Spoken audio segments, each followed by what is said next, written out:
የጌታ ጸጋ በስቶልን መስከረም 1 ዘፍጥረት 1 ጳጉሜ 22 ብለን የጀመርነው የመጽሐፍ ቅዱስ ንባብ ጉዟችን ዛሬ 29ኛ ቀኑና 3ኛው የብሉይ ኪዳን መጽሐፍ ላይ ደርሷል። ኦሪት ዘሌዋውያንን የምንጀምርበት ቀን ነው። አብረን እናንብብ። ኦሪት ዘሌዋውያን ምዕራፍ 1 እግዚአብሔርም ከመገናኛው ድንኳን ውስጥ ሙሴን ጠርቶ እንዲህ ሲል ተናገረው። ለእስራኤል ልጆች እንዲህ ብለህ ንገራቸው፣ ከእናንተ ማናቸውም ሰው ለእግዚአብሔር መባ ሲያቀርብ መባችሁን ከእንስሳት ወገን ከላሞች ወይም ከበጎች ታቀርባላችሁ። መባውም የሚቃጠል መስዋዕት ከላሞች መንጋ ቢሆን ነውር የሌለበት ተባቱን ያቀርባል። በእግዚአብሔር ፊት እንዲሰምር በመገናኛው ድንኳን ደጃፍ ፊት ያቀርበዋል። እጁንም በሚቃጠለው መስዋዕት ራስ ላይ ይጭናል፣ ያስተሰርይለትም ዘንድ የሰመረ ይሆንለታል። በሬውንም በእግዚአብሔር ፊት ያርደዋል። የአሮንም ልጆች ካህናቱ ደሙን ያቀርባሉ። ደሙንም በመገናኛው ድንኳን ደጃፍ ፊት ባለው በመሰዊያው ላይ በዙሪያው ይረጩታል። የሚቃጠለውን መስዋዕት ይገፈዋል፣ በየብልቱም ይቆርጠዋል። የካህኑ የአሮን ልጆች በመሰዊያው ላይ እሳት ያነዳሉ፣ በእሳቱም ላይ እንጨት ይደረድራሉ። የአሮንም ልጆች ካህናቱ የተቆረጡትን ብልቶች ራሱንም ስቡንም በመሰዊያው ላይ በእሳቱ ላይ ባለው በእንጨቱ ላይ ይረበርቡታል። የሆድ ዕቃውን እግሮቹን ግን በውሃ ያጥባል። ካህኑም ሁሉ የሚቃጠልን መስዋዕት የዕለት ቁርባን አድርጎ በእግዚአብሔር ዘንድ ጣፋጭ ሽታ እንዲሆን በመሰዊያው ላይ ያቃጥለዋል። ቁርባኑንም የሚቃጠል መስዋዕት ከበጎች ወይም ከፍየሎች ቢሆን ነውር የሌለበትን ተባቱን ያቀርበዋል። በመሰዊያው አጠገብ በሰሜን ወገን በእግዚአብሔር ፊት ያርደዋል። የአሮንም ልጆች ካህናቱ ደሙን በመሰዊያው ላይ በዙሪያው ይረጩታል፣ በየብልቱም ራሱንም ስቡንም ይቆርጠዋል። ካህኑም በመሰዊያው ላይ በእሳቱ ላይ ባለው በእንጨቱ ላይ ይረበርበዋል። የሆድ ዕቃውንና እግሮቹን ግን በውሃ ያጥባል። ካህኑም ሁሉን አቅርቦ በመሰዊያው ላይ ያቃጥለዋል። የሚቃጠል መስዋዕት የእሳት ቁርባን በእግዚአብሔር ዘንድ ጣፋጭ ሽታ ነው።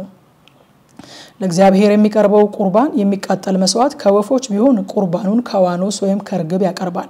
ካህኑም ወደ መሰዊያው ያቀርበዋል፣ ራሱንም ይቆለምመዋል፣ በመሰዊያውም ላይ ያቃጥለዋል። ደሙም በመሰዊያው አጠገብ ይንጠፈጠፋል። የሆድ ዕቃውንም ከላባዎች ጋር ለይቶ በመሰዊያው አጠገብ በምስራቅ ወገን በአመዱ ስፍራ ይጥለዋል፣ በክንፎቹም ይቀደዋል፣ ነገር ግን አይከፍለውም።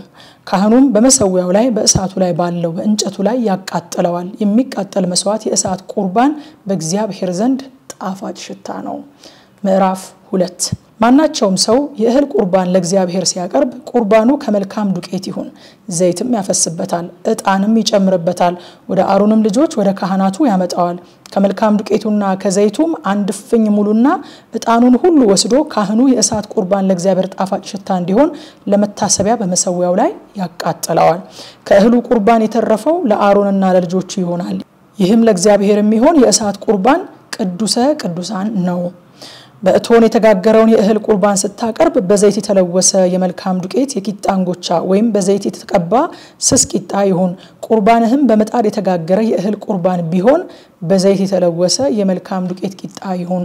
ቆርሰህም ዘይት ታፈስበታለህ፣ የእህል ቁርባን ነው። ቁርባንህም በመቀቀያ የበሰለ የእህል ቁርባን ቢሆን ዘይት የገባበት ከመልካም ዱቄት የተደረገ ይሁን። ከዚህም የተደረገውን የእህል ቁርባን ወደ እግዚአብሔር ታመጣለህ፣ ለካህኑም ይሰጣል፣ እርሱም ወደ መሰዊያው ያቀርበዋል። ካህኑም ከእህሉ ቁርባን መታሰቢያ አንስቶ የእሳት ቁርባን ለእግዚአብሔር ጣፋጭ ሽታ እንዲሆን በመሰዊያው ላይ ያቃጥለዋል።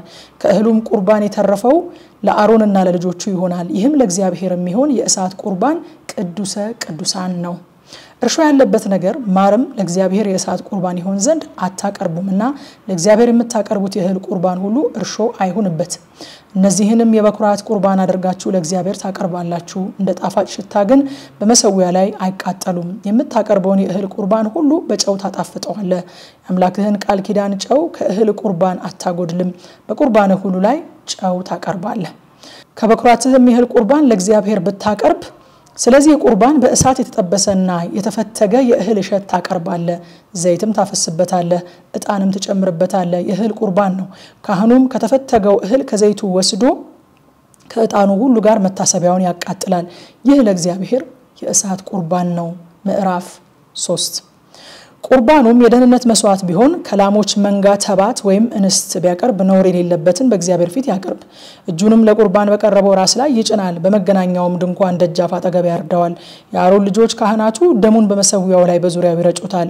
ከደህንነቱ መስዋዕት ለእግዚአብሔር የእሳት ቁርባን አድርጎ ያቀርባል። የሆድ ዕቃውን የሚሸፍነውን ስብ፣ በሆድ ዕቃውም ላይ ያለውን ስብ ሁሉ፣ ሁለቱንም ኩላሊቶች በእነርሱ ላይና በጎድኑ አጠገብ ያለውን ስብ በጉበቱም ላይ ያለውን መረብ ከኩላሊቶች ጋር ይወስዳል የአሮንም ልጆች ከሚቃጠል መስዋዕት ጋር በመሰዊያው በእሳቱ ላይ ባለው በእንጨቱ ላይ ያቃጥሉታል የእሳት ቁርባን ለእግዚአብሔር ጣፋጭ ሽታ ነው ለእግዚአብሔርም ለደህንነት መስዋዕት የሚያቀርበው ቁርባኑ ከበጎች ተባት ወይም እንስት ቢሆን ነውር የሌለበትን ያቀርባል ለቁርባኑ ጠቦትን ቢያቀርብ በእግዚአብሔር ፊት ያቀርበዋል እጁንም ለቁርባን በቀረበው ራስ ላይ ይጭናል በመገናኛው ድንኳን ፊት ያርደዋል የአሮን ልጆች ደሙን በመሰዊያው ላይ በዙሪያው ይረጩታል ከደህንነቱ መስዋዕት ለእግዚአብሔር የእሳት ቁርባን አድርጎ ያቀርባል ስቡን እስከ ጀርባውም ድረስ የተቆረጠ ላቱን ሁሉ የሆድ ዕቃውን የሚሸፍነውን ስብ በሆድ ዕቃውም ላይ ያለውን ስብ ሁሉ ሁለቱንም ኩላሊቶች በእነርሱ ላይና በጎድኑ አጠገብ ያለውን ስብ በጉበቱም ላይ ያለውን መረብ ከኩላሊቶች ጋር ይወስዳል ካህኑም በመሰዊያው ላይ ያቃጥለዋል በእሳት ላይ ለእግዚአብሔር የተደረገ ቁርባን መብል ነው ቁርባኑም ፍየል ቢሆን በእግዚአብሔር ፊት ያቀርበዋል ልጁንም በራሱ ላይ ይጭንበታል በመገናኛውም ድንኳን ፊት ያርደዋል የአሮንም ልጆች ደሙን በመሰዊያው ላይ በዙሪያው ይረጩታል ከእርሱም ለእግዚአብሔር የእሳት ቁርባን አድርጎ ያቀርበዋል ሆድ ዕቃውንም የሚሸፍነውን ስብ በሆድ ዕቃውም ላይ ያለውን ስብ ሁሉ ሁለቱንም ኩላሊቶች በእነርሱ ላይና በጎድኑ አጠገብ ያለውን ስብ በጉበቱም ላይ ያለውን መረብ ከኩላሊቶች ጋር ይወስዳል ካህኑም በመሰዊያው ላይ ያቃጥለዋል በእሳት ላይ ጣፋጭ ሽታ እንዲሆን የተደረገ መብል ነው ስቡ ሁሉ ለእግዚአብሔር ነው ስብና ደም እንዳትበሉ በመትኖሩበት ሁሉ ለልጅ ልጃችሁ የዘላለም ሥርዓት ነው ይላል ዘሌዋውያንን እንደዚህ ጀምረናል እንግዲህ ጆይን ያላደረጋችሁን አሁንም ጆይን እንድታደርጉን ጋብዛለሁ ቲክቶክ እና ቴሌግራም ላይ ከምሽቱ 3 ሰዓት ላይ የእግዚአብሔርን ቃል በጥልቀት እናጠናለን አብራችሁን አጥኑ ጸጋ ይብዛላችሁ